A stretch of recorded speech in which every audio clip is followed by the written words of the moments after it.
Eto ang malupit dito. Ang aga-aga, nagiinit ang ulo ko. Hindi ko alam kung saan ako nagkamali sa mga ginawa ko. Hindi ko alam kung ano yung mali ko doon.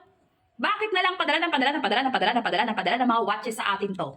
Hindi ko alam kung yung mali ko doon, hindi kaya siya padala ng padala para paulit-ulit kong gawa ng video yung pinaka mga watches na pinapadala niya sa akin. Sino ba naman ang hindi maa-amaze dito sa relo na to? May magandang box na lagayan. And take note, naka-covered ng maayos. Ganito ang itsura ng watch natin. Ang pinakamalupit dyan, may palibre battery. Yung nakakaiyak dito, bebe, may libre battery. May libre pa adjuster na very useful pantusok kung i-adjust mo kung medyo maluwag sa'yo yung relo. Tusukin mo lang, tusok to the left, tusok to the right. Ayan, eto, may libre. Eto ang kagandahan sa relo. Ganito kagwapo, ganito kaganda.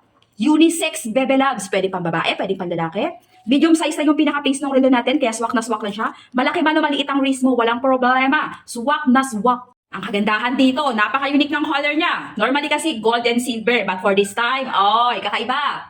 Kung kursunada mo yung ganitong klaseng relo, ilalagay ko yung pinaka-link sa pin mo mismong comment section. Check mo doon.